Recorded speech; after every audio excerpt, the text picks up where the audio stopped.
তো ভিউয়ার্স, আজকে আমরা কথা বলবো মাইক্রোসফট এক্সেলের ফাইল ট্যাব নিয়ে। ফাইল ট্যাবে যে সমস্ত অপশান আছে সেই সমস্ত অপশানগুলো নিয়ে আমরা আজকে কথা বলবো।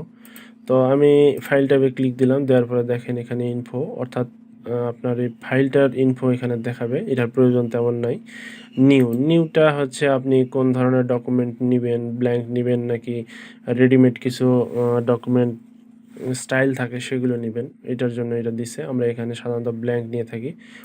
ওপেনের কাজ হচ্ছে, মনে করেন আপনার কম্পিউটারে আগে থেকেই সেভ করা কিছু ফাইল রয়ে গেছে, সেই সমস্ত ফাইল আপনি ওপেন করতে চাচ্ছেন, তাহলে এই ওপেন বাটনের কাজ, ওপেনের অপশানটার কাজ দরকার হয়, প্রয়োজন হয়।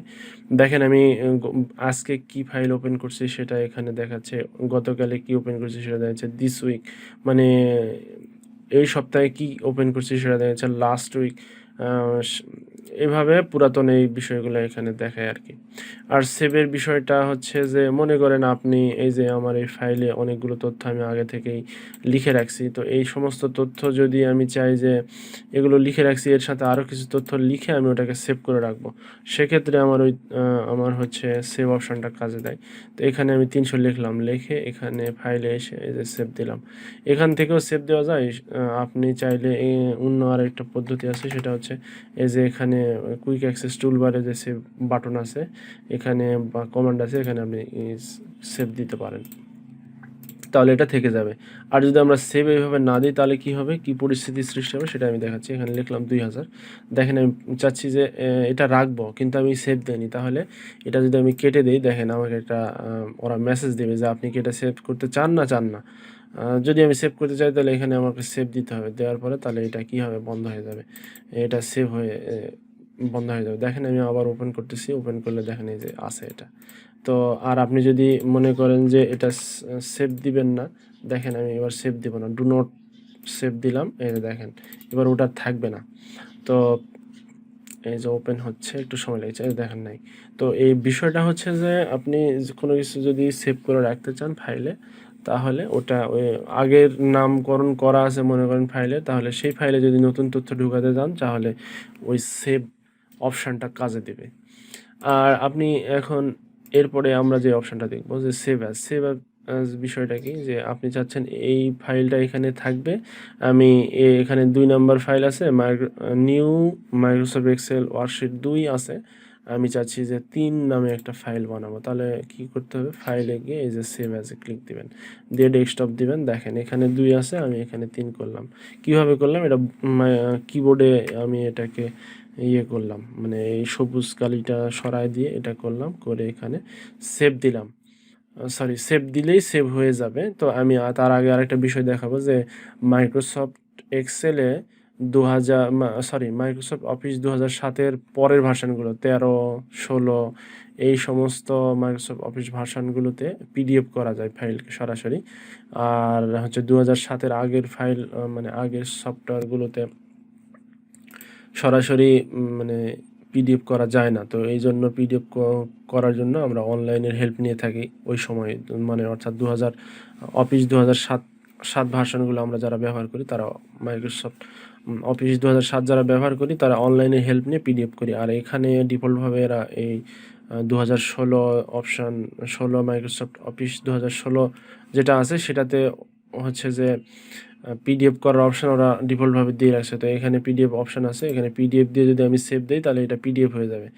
আর যদি আমি এটাকে পিডিএফ না বলে যদি এক্সেল এক্সেল ওয়ার্কবুক যদি দেয় তাহলে এক্সেল শিট হয়ে যাবে। তো আমি এখানে সেভ দিলাম, দেখেন এটা আমি এই যে 3 নম্বর ফাইল আমার তৈরি হয়েছে, 2 নম্বর ফাইল আমার কাছে আছে, এই যে 2 নম্বর ফাইল, এটা হচ্ছে 2 নম্বর, আর এই যে এটা হচ্ছে 3 নম্বর, এই যে দেখতে পাচ্ছেন 3 নম্বর, আর এটা হচ্ছে 2 নম্বর। তো সেভ অ্যাজটা আসলে এইভাবে কাজ করে। তারপরে আসেন প্রিন্ট যখন দিবেন আপনি, এখানে হচ্ছে প্রিভিউ দেখাবে, আর এখানে প্রিন্টের যাবতীয় অপশান থাকবে। আপনার যদি প্রিন্টার অনেকগুলো সেট দেওয়া থাকে তাহলে এখানে সেট আপগুলো ওপেন শো করবে। আপনি যে প্রিন্টারে প্রিন্ট দিতে চাচ্ছেন সেই প্রিন্টারের নাম সিলেক্ট করে দিবেন, তাহলে হয়ে যাবে। আর এখান থেকে এই যে প্রিন্টার প্রপার্টিজে ক্লিক করে এখান থেকে পেজ সেট আপগুলো করে নিতে হবে। সাধারণত পেজ সাইজটা লিটার মানে হয়ে থাকে ডিফল্টভাবে, ওটাকে A4 করে দিতে হয়। আবার অনেক সময় এটা বিষয় যে মনে করেন আমরা সাধারণত প্রিন্টার দিয়ে প্রিন্ট দিই যখন, তখন সাধারণত A4-ই দেই। তো সেক্ষেত্রে ডিফল্টভাবে যদিও লিগ্যাল বা A4 লাগানো থাকে, কিন্তু আপনি যে পেজটা সেটআপ দিয়ে বা আপনার যেই ডকুমেন্টটা আপনি যেই পেজে করছেন সেই পেজেই ওটা সাধারণত কী হয়ে যাবে, মানে প্রিন্ট আউট হয়ে যাবে। আপনি ওই পৃষ্ঠা দিয়ে দিবেন, প্রিন্ট আউট হয়ে যাবে। এটা না করলেও হয়, তবে করাটা জরুরি। অনেক সময় ঝামেলা হয় একটু। তো এই হলো বিষয়। আর আপনি এখানে কপিস মানে একটা পৃষ্ঠার কয়টা করে কপি নেবেন, 2টা, 1টা, 3টা, আপনি এখানে নির্বাচন করে কিবোর্ড থেকে প্রেস করে দিয়ে দিবেন। আর এখানে পেজ, এটা এক্সেলে একটু প্রিন্টের সিস্টেমটা ভিন্ন। সেটা হচ্ছে যে আপনার এখানে কত থেকে কত পেজ নির্বাচন করে দিবেন আপনি, সেটা এখানে নির্ভর করবে। আমি চাচ্ছি যে পৃষ্ঠা নাম্বার 1 শুধু প্রিন্ট করব। তাহলে এখানে পেজ 1 আর 2 এর জায়গায় পেজ 1 to 1, এখানে 1 থেকে 1ই শুধু প্রিন্ট হবে, এটা নির্বাচন করে দিতে হবে। আর আপনি এখানে হচ্ছে যে যদি চান যে 2 নম্বর পৃষ্ঠা প্রিন্ট করব, তাহলে 2 to 2 করে দিতে হবে। এইভাবে এটাকে আপনি করতে পারবেন। আর করে এখানে হয়ে গেলে, এখানে সিলেক্ট করা হয়ে গেলে প্রিন্টে যখনই আমি ক্লিক দিব তখন এটা কি হয়ে যাবে, প্রিন্ট নিয়ে নিবে। তো এই হলো বিষয়। আমার এটা প্রিন্ট নিয়ে নিছে, কারণ আমি হচ্ছে ক্যানন 37-এ দিছিলাম, ওটা বন্ধ আছে যদিও, কিন্তু ওটা হচ্ছে প্রিন্টারটা হচ্ছে মানে এমন যে ওরা বন্ধ থাকলে, প্রিন্টারটা বন্ধ থাকলে ওইভাবে শো করে না। কিন্তু হচ্ছে যদি আপনি করেন, দেখাচ্ছি, এই যে এটাতে 130 দিলাম, দেখেন এটাতে প্রিন্ট যদি আমি দিই তাহলে দেখাবে যে এই যে অফলাইন আছে, নট রেডি। এটা অফ থাকলে এটা দেখায়, এই ইপসনটা দেখায় আর ক্যাননটা দেখায় না। তো এই হলো মূলত বিষয়। আর এরপরে আমরা যে অপশানে চলে যাব সেটা হচ্ছে শেয়ার। এটা আপনি যদি এই ফাইলটা যদি শেয়ার করতে চান, ইমেল বা হচ্ছে এই যে দেখেন এখানে সরাসরি শেয়ার করতে পারবেন। আচ্ছা, এরপরে আসেন এক্সপোর্ট। এক্সপোর্টে তেমন জরুরি নয়। আচ্ছা, বাদ দেন। তারপর ক্লোজ হচ্ছে যেটা আছে, ক্লোজ হচ্ছে সরাসরি ফাইলটাকে ক্লোজ করার জন্য এটা ব্যবহার হয়। অ্যাকাউন্ট আপনার মাইক্রোসফটের যদি অ্যাকাউন্ট থাকে সেই বিষয় নিয়ে এটার প্রয়োজন তেমন নাই। আর অপশান যেটা, এখান থেকে আপনি অনেকগুলো অপশান পাবেন, জেনারেল, ফর্মুলা, প্রুফিং, এগুলোর অনেকগুলো কাজ আছে। এগুলো আমি পরে একটা বিস্তারিত ভিডিও দিয়ে দেখাবো।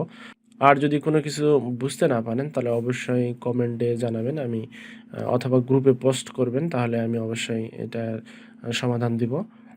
সেটা ভিডিও আকারেই হোক বা কমেন্টের মাধ্যমেই হোক, আমি জানাই দেব। তো এই ছিল মোটামুটি আজকের আলোচনা। আগামী ভিডিওতে আবারও কথা হবে। আল্লাহ হাফেজ।